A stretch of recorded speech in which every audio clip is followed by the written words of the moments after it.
Hi, everybody. John Jerkowitz, New Career Creations. I'm a career coach and development consultant. There, I got that all out in one sentence. Been doing this work since I've been a junior in high school. If you want to know the story behind that, you can watch a previous video where I recorded a couple months ago. Talked about how to select a good career coach. But professionally, I've been doing this since 1999. And what I want to talk to you about today is something that's called outcome-based coaching. And nothing's new under the sun. I'm pretty sure it's self-explanatory, but it's the method I use with my clients when I coach them. And I found they have tremendous success when they work with the method and use it to their advantage. So I decided to put this short video together, and I'll keep true to my word. It's going to be a short video. And I want to share some slides with you, and I want to share some thoughts on what outcome-based coaching is. So bear with me here for one moment, and I'm going to begin the screen share, and that went seamlessly. That's a scary thought.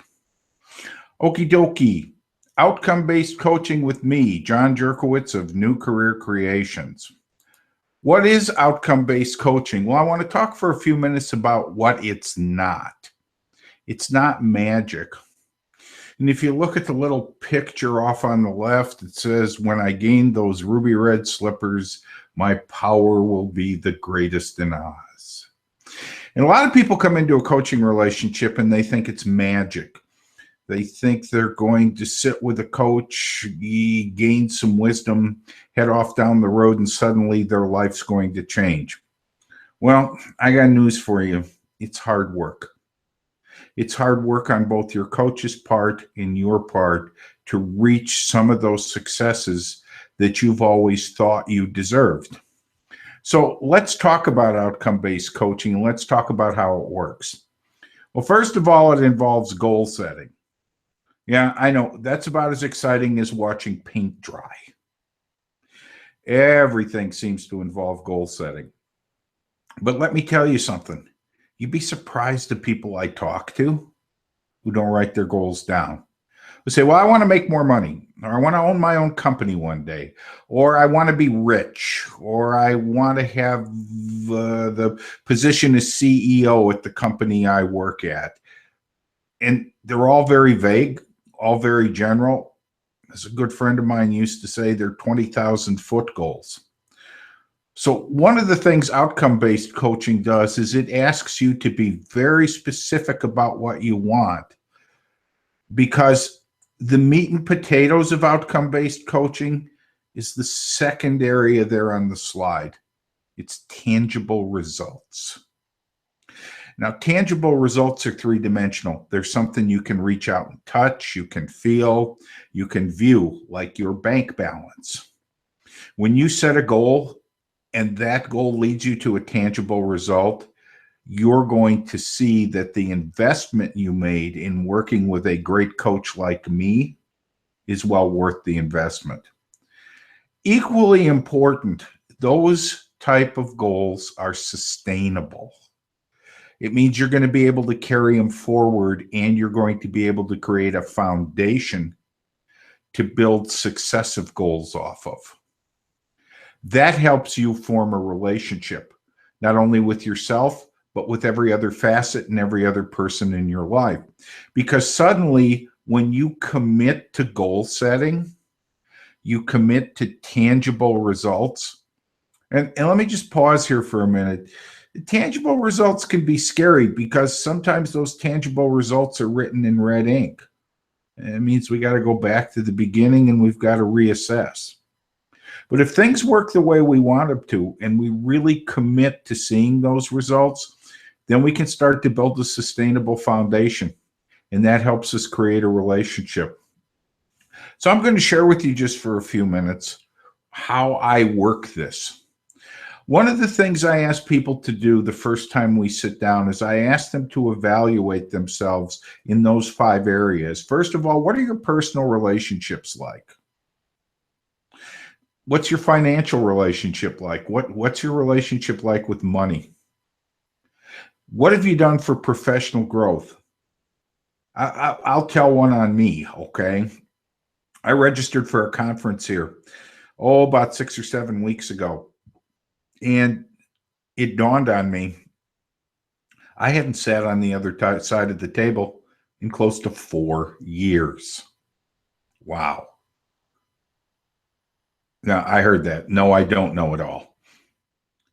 But life can get away from us. So how do you evaluate yourself in the area of professional growth? What about your health?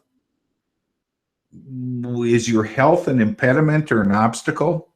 Or is it something you're proud of? And then there's a fifth one, and there's other factors, because sometimes people tell me there's stuff that's very special and very pertinent in their life that they feel are either helping them or holding them back. And once they're able to do this, they start to get a clear picture that it's just not always their career or their business that's holding them back. There can be another issue.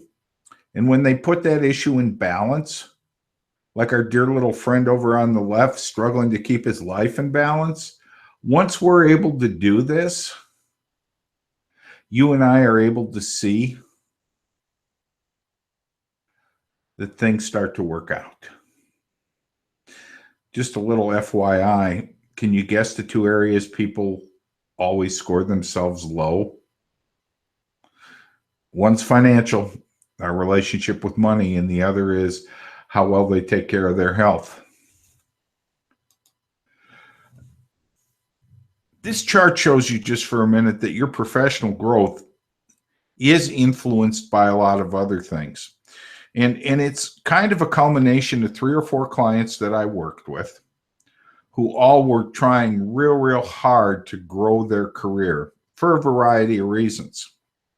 And as we talked and as we looked at each one of these areas, they found that their personal relationships, their financial relationships, and their health were all things that really impacted their professional growth. So they didn't go take a seminar or buy 15 DVDs.